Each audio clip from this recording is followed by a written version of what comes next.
Hello, this is Brendan again, and here we have a video where I'm talking about this illustration that I'm making, and it is called, well, I don't know what it's called. I guess it's called Chiron. And Chiron is also he's the character, he's the inspiration for the Sagittarius constellation, if I got that right. All of these things are Greek, literally, and so it gets to be a little difficult to pronounce things. The previous video and illustration I was working on was actually, it was Charon, but I think that was also spelled with a CH, and maybe I was wrong, so it was Charon. And this one is Chiron. So we have Charon and Chiron. So yeah, that's pretty confusing. But anyway, my ambition wasn't even to do this character, and I'll zoom in a little bit. The ambition was to do a centaur, or centaur, or however you want to pronounce that. And when I looked it up, the centaurs, or centaurus, and they have all these weird spellings and stuff, they were really boring, and I couldn't find anything interesting about them. And I just thought, wow, that would be a really boring illustration. Now, even this one, I'm not sure if it's exciting, but at least I was able to create a scene, and I feel as though the scene is interesting and might even be a little bit meaningful. And so hopefully using art and stuff, I can make it even more meaningful. So all I can really do for this video that we're doing here, I thought I would just start coloring it in. And I'll tell you some of the things that were going through my mind and things that I learned while I was working on this. So I'm not going to do a full digital painting here, but I'm just going to take this one layer and lay down a base color, which is, well, if you're familiar with my stuff, it's just the foundation color. It's like filling in a coloring book. And then after the base color, we'll add in all the light and shade and stuff. But today I'll just add in the base color real quick. Shouldn't take long at all. And I'm not going to do a time lapse today. I'll just do this, the base color, and then we'll, well, then nothing. We'll call it a day. But at the same time, I can tell you some of the stuff about this illustration and why I think it's interesting. So this character, he was, I'm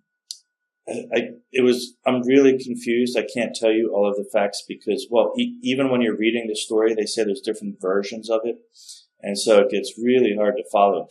So the only thing I can say is that he was immortal, this guy. And unlike the other, the centaurs, he was not, how do we put it? I'm trying to find a sort of a nice way to put it, but they said that the centaurs are not very, people didn't really like them. They're kind of they're like drunken, crazy guys.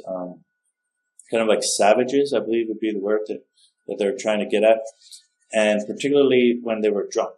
So some people said that the centaurs were probably used as sort of a euphemism, perhaps, if I'm gathering it correctly, to describe, what happens when people get drunk.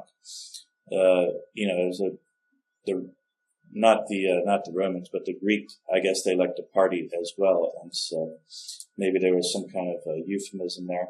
And, well, so he was immortal because, let me finish what I was explaining. He was different from all the other centaurs. He was born from, he was born from a different place, and he had different parents, basically. So, I don't know, one version of the story, and again, I keep stuttering because it's so confusing, and they even have multiple versions. One version of the story says that he was trying to run away when his father, who was a god, and I can't remember if it was Zeus or I believe it might have been Zeus, actually.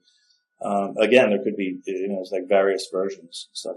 But anyway, whoever it was, his father was a god, and he was trying to hide from him. So something his father and mother were doing. And all of these stories are kind of almost hard to read sometimes. It's full of rape. It's like this god was raping that god and, cheating. And lust and power and stuff. And but that also makes it very, very interesting. I'm reading a lot on Mesopotamia, which is the cradle of Western civilization. And so therefore you might think that Mesopotamia has a lot of the origins and the root of what became our modern religions. And I think that's true. So, and I mean, I know for a fact that you can really see where things happened. They had multiple gods, and there was a sky god and an earth god, a water god, and all that. And they kind of merged at some point. And I don't want to go into detail about that because I don't really understand. I haven't done deep enough research on it. But there's all of that, and then there's Christianity. And you can even make, then there's Egyptian religions, which you really have to look into. And Horus was one of them, the eye. And, there's the God of all gods. And so that made monotheism, which means having a religion with one God. And then Christianity happened. So, of course, there was a lot more in between that, like Judaism and stuff. But anyway, you have to be open-minded when you are learning about all that. If you're going to understand this, these are Greek gods and stuff. So this guy, the Chiron, he wasn't a god, but he was immortal, apparently. And the reason he was immortal was because his parents were gods, and so they just made him like that. Now, who's this character behind him? It looks like a young man there, or an apprentice of sorts, and that is Achilles. And he also was immortal. Now, so many people know the Achilles heel, and just a quick refresher course, the idea behind the Achilles heel is that he can't be killed, but his Achilles heel was his only weakness, right? The back of his heel was his weakness. And so the reason for that, again, there's various versions of this, but his mother wanted to make him immortal, so she kind of dipped him into, I don't know, whatever she dipped him into, and they argue about that as well, to make it even more confusing. And so then because she grabbed him by the heel when she dipped him into some type of formula or something to make him immortal, his heel didn't get dipped in. And that was one version of the story. And as a result, his heel was not immortal, but the rest of his body was. So that's how the story goes. And then what is he doing with Chiron? Well, Chiron was very famous for being a teacher. One of the things, there's a few things, a lot of things, and again, the stories keep changing, but he was a teacher, and he was knowledgeable on archery and on music. And there's famous paintings of him, there's many famous paintings of him teaching Achilles both archery and to play this musical instrument called the lute. And I had the lyre. I believe it's called the lyre. And so I can zoom in here.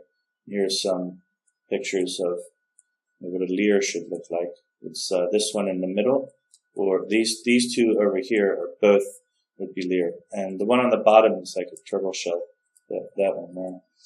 So if you look up, there's actual ancient Greek lyres that they found, and it's an actual turtle shell. So that's something interesting as well. There's so much to dig into with this stuff, and it actually gets frustrating and confusing when I'm just trying to make an illustration, because I can't get a straight story. But that also makes it kind of fun. It's a lot of stuff to learn. So where do we come up to so far? We have Chiron. He's kind of a son of a god, a son of two gods, and same with Achilles. And then he was teaching Achilles. He was teaching him both archery and how to play the lyre, apparently. I mean, this is just legends and stuff. And a lot of artwork and paintings show that, so I figured that must be the one thing that I can stick to. Now, the original Greek paintings of Chiron did not show him as just like a regular centaur with a bottom half of a horse and top half of a man. He actually had the whole front body of a man, and the back of his body was a horse. So his front two legs would be human, basically. And not all artists did it that way, and when it goes up to Roman times. And I really had no choice but to change that part, because I can't imagine a man walking with two horse legs behind him. And it was just too weird. Like a lot of stuff. It also, part of the reason that I chose a centaur to begin with was because a lot of the Greek stuff is just too weird to draw. It's so strange. But still very interesting, nonetheless. I'm doing a sloppy job here, but it's just some base layer. Give me an idea of what I can do later. And for more info on the story here,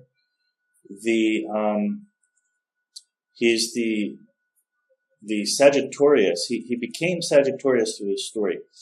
And here's what happened. Achilles, who was an apprentice of his, basically accidentally killed him. And what happened was Achilles was fighting with the other guys, because there would be a lot of these guys around. And the centaur Chiron, he was training a lot of people. He was a famous teacher.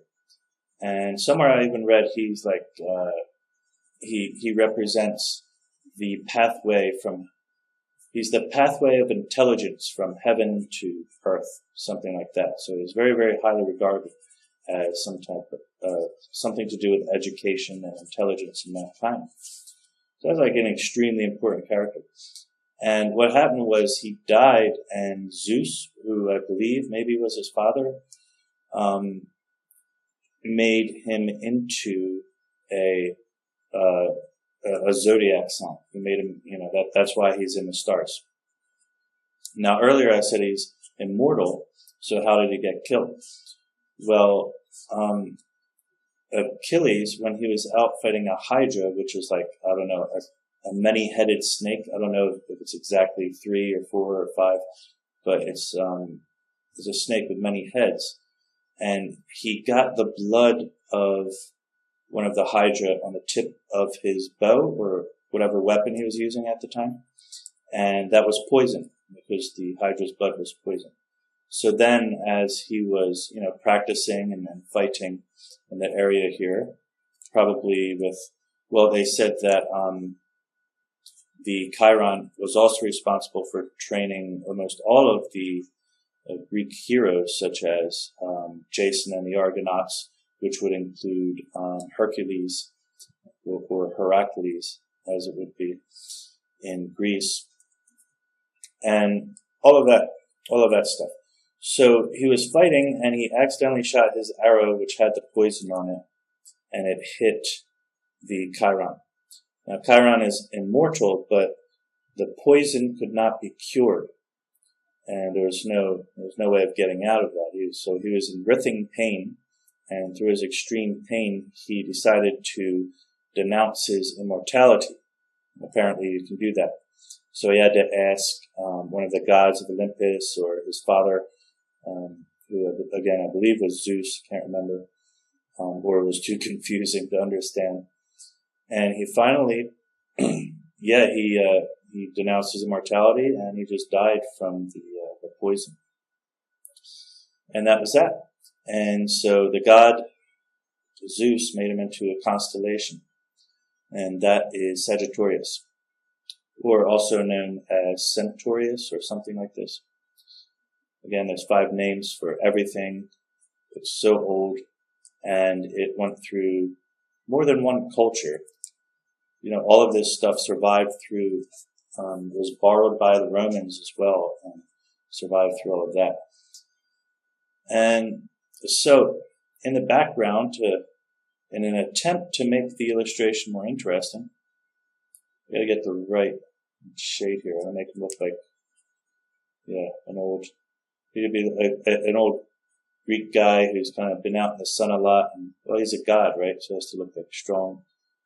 Not so much ginger like myself, or more of like a, an island guy. I guess that's all I'm trying to say. Someone who spends time in the sun and isn't afraid of sunburn. So he died. That's what happened. I think I lost my place, but that was about it. Oh yeah, so to make this more interesting, I found all that info, and I tried to draw, since he's also knowledgeable on astrology, I think, as a teacher, and so I thought drawing him in a night scene would be a lot more interesting. It's also going to be a lot more challenging to get the light right. But if the moonlight is very strong in the evening, then it shouldn't be that hard, because that means a lot of light should be bouncing all over. There's not as much as there is in the day, and I'll look up some reference photos for that. It'll be a bit of a challenge. I think I was reading James Gurney's Light. Is it Color and Light? Light and Color. One of those, James Gurney. And he was recommended to me. I was asking for a good book on that topic, color and light and stuff. And he has a page or two dedicated to understanding nighttime light and moonlight. And there was some kind of theory whether or not the moonlight makes a bluish kind of light, because it always seems like that, especially if you look in like art and movies. There seems to be like a blueness at night. Or is that just how we interpret it? I don't know. I can't figure that out. But I'll look at photos with some photo reference and use the imagination. If all else fails, I'll just color it in and see what happens. So the Sagittarius thing, I also because he's Sagittarius, so that was more reason to make it at night. And I did get a reference photo of that, not this one, probably, yeah, this one. As you can see, that's the constellation there. I'm going to copy his constellation, but you probably won't be able to recognize it by the time that's all said and done, because it'll just be, look like random stars. It is the most complex, it's just hard to make out kind of constellation. I don't know how anybody can recognize that. It's probably going to be the hardest one there is. But it is what it is. And I did look through a lot of photos. A lot of them don't even look the same. There's a lot of images to find. If you Google search and Google images, I just couldn't find. There was almost like no two images of this constellation were the same. And so that made me kind of panic. I was just trying to figure out which one is the right one. And so I finally just decided on that one because it looks kind of scientific. It has the names of all the stars and stuff. It's that, a little sloppy, but we got color in there. And then there's Achilles over here. I just add some gray for the rock. Not too much more to discuss with this. Achilles, he was a famous archer. I have no idea if he actually lived, much like Hercules. I think there's definitely it's like a myth, an actual, what do you call it, like a legend? It's hard to say sometimes if something is a legend or a myth. So they have there was a king of Mesopotamia, Gilgamesh, and the city that he lived in, I think it was a city-state called Uruk. I was reading about this recently. That actually existed, and you can get a lot of information about that. But, it's still kind of hard to say, because although a lot of the places that you read in these old stories are real, for example, this one here, the Chiron, this guy, the horseman here, he came from Thessaly or Thessaly. It's a new word for me. And apparently it's a city or an area in Greece, which remains to this day. but I'm not sure if it's recognized as an actual city. But the territory is real. And it was known in ancient Greece, and it's known now for being a certain location. But that doesn't mean that a horseman actually lived, right? And I don't think anybody makes that claim. Same thing is true with Gilgamesh and obviously with all these other gods and stuff. So there's part myth, part reality. And I'm wondering if Achilles, like, much like Hercules, was he actually ever there? Or was this guy actually alive? I don't know. That's something to look up. The more you get into it, the more you just look up more and more stuff. It's a little bit addictive, also kind of weird. Weird hobby to have. But I'm only doing 10 of these with the Greek series. This is the third one. This is part 3. And then we're going to move on to another series, but I don't know what the next series is yet. I have some ideas from time to time. Interests can come and go because what's fun today might seem boring tomorrow. But going through these has definitely been fun. And even when it's hard, it's like, well, at least I'm learning something that's kind of interesting. It has historical value and cultural value. A lot of cultural value, especially when you combine it with some history. So I don't know too much about Greek history, but I'm reading about Mesopotamia, as I said. And even just mixing that with this is pretty interesting. I'm thinking for his hair, let me put some white in the pupils first. And the eyes. And I gave him kind of horse-like ears, just to be a little bit more interesting. I'm not really trying to be religious about my portrayal of the character, because again, if that were the case, then I would have had to give him 2 front legs and a back horse body, and everybody would say, how does he walk? And I just don't want to hear that. I have to ask the question myself. It's kind of weird. You want him to have dark hair, I think? If you look there's a lot of pottery. I think the ancient Greeks had more pottery than anything, at least that's what I see, and sculpture. And the pottery had a lot of these gods and stuff on them. And it would always be like the character is all black. So almost like, it's kind of tribal looking. It's like an ancient kind of look to it. I'm not sure how to describe that exactly. Just looks, I think that's about it. It's just, kind of tribal looking. It wasn't like well proportioned, good anatomy kind of drawings, just sort of a side view. Almost kind of like the Egyptians. A lot of the side view kind of characters. Very much like that, actually. And on one of those potteries, he had this long braid, which I thought was interesting. Had some character to it. And I heard he's often portrayed with the wreath around the head, because that would make him look more sophisticated. He's supposed to look intelligent and sophisticated. As far as the robes go, I might have to look that up. I don't know if the ancient Greeks had colored robes or not. So for now, leaving it blank like that is not good. So I'm going to give it this rosy kind of color. In the meantime, just to fill something in. And his skin looks very dark right now. That's a good base color though. I'm going to put highlights on it, because skin is oily and reflects a lot of light. I made this brush a lot bigger. Sometimes I forget I'm not scribbling with a crayon or a colored pencil. Yeah, everything looks kind of dark. That's about right. So that's all the story, and I'm wrapping it up here. I'm just putting this base color down.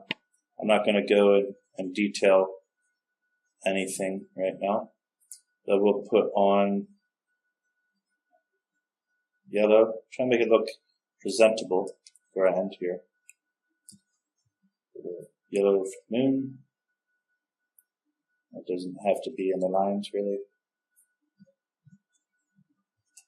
Got a lot of photo reference for this, which I haven't even started using yet. And this one. So just in review, I have this. I'm going to turn this into a fully, complete illustration, digital painting style with a painterly look to it, just like the previous one. And I spent quite a bit of time making sure that I had all of this, these details, make it look interesting. I guess the point was, I was a little worried that I couldn't do anything with a centaur, and I didn't want to I spent a lot of time just trying to find some Greek myths that I could actually draw, because, there was things like, they have things like 100-eyed men, 100-armed men in their myths, and how do you draw that? I didn't even know where to begin. So, this is supposed to be turtle shell. Make it a little bit greenish for now. So yeah, I didn't know where to begin, and things like centaur, minotaur, medusa, it's a little bit easier to grasp. It's been done before, and so I don't want it to be boring either. And we haven't even really gotten the scary stuff like monsters, but just creatures. So at least I have a decent composition here, and there's a lot of thought put into it. There's the instrument, and there's the, the character. You can make out that he's represented as he should be. And now that I've colored it in like that, I can see maybe that the clothing he's wearing there is it's not so interesting in this area here. Maybe I should do something with that. It was kind of weird. But then again, how should it look for a horseman? Yeah, and so I have that of Achilles, and there's a lot of meaning behind it. Oh, most importantly, I guess, I actually want this to be a bit of a secret. I want it so you have to stare at the painting when it's done, at the illustration, be technical. I want it so you have to stare at it. Perhaps, I'm still thinking about this. Maybe I'll make it stand out, but I'm hoping that you don't really notice that snake at first. The snake is to represent it's not the actual part of the story. The actual story is that, Achilles, again, he fought with a serpent called a hydra, and it was the blood of that hydra that got on his arrow. That was one of the stories. So I thought I'd just put a snake back there to make it a little more interesting. And I could have done something else. I could have filled the scene with more guys like Hercules and this and that, but I didn't want to overcomplicate it. So I think this is good enough. And by the time I get more dynamic light and stuff in there, and the stars all done well, if I can make it look like a good night sky, I might even remove the moon. I'm not sure about it, but I wanted to have, I like that circle kind of feeling, that geometry, which also, reminds me of Greece. So they had a lot of sophisticated math and stuff like that. Yeah, so that's it for now, just base color on that, and that's pretty much the whole story, everything I've learned and can remember so far. So I hope you found that interesting. Perhaps in the next video, we'll also have a look at the actual painting process. For that, I'll have to go in the time lapse because there'll be a lot of it. But I hope you enjoyed that. If you liked it, then please share with like-minded friends. Don't forget to subscribe and like and all that stuff, and we'll see you soon. Take care.